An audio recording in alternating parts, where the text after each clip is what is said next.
10th Standard Max Common Quarterly Examinationக்காக previous various district question paper with detailed solution ஓட analyse பண்ணிட்டே இருக்கிறோம் from JK Tuition Center Madurai.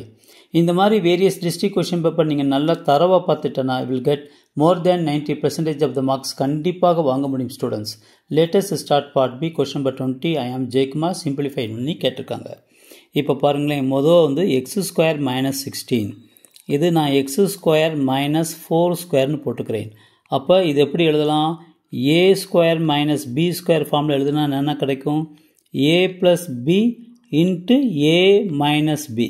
அப்போ நீங்கள் x plus 4 இங்கே x minus 4. Okay students இப்போ பாருங்கள் x square plus 8x plus 16 இது ரெண்டு நம்பர் மல்டிப்ளை பண்ணனா உங்களுக்கு என்ன வரணும் 16 வரும். அதே நம்பர் நீங்கள் ஆட் பண்ணனா 8. அப்போ அந்த நம்பர் என்ன நம்பராக இருக்கும் சொல்லுங்கள் பார்ப்போம். ஸோ 4 into 4 ஓகேவா.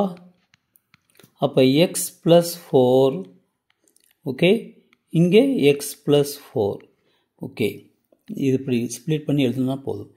Therefore x square minus 16 by x square plus 8x ப்ளஸ் 16 is equal to x plus 4 x minus 4 by x plus 4 x plus 4 எழுதலாம். ஓகே இதுவும் கேன்சல் ஆயிரும். அப்போ என்ன கிடைக்கும் x minus 4 by x plus 4 இதுதான் ஆன்சர்.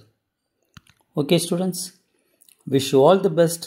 சப்ஸ்கிரைப் பண்ணுங்கள் ப்ளஸ் லைக் பண்ணுங்கள் ப்ளஸ் ஷேர் பண்ணிவிட்டு பாருங்கள் ஸ்டூடெண்ட்ஸ். தேங்க்யூ. இங்கே x ப்ளஸ் ஓகே அவ்வளோதான். See you.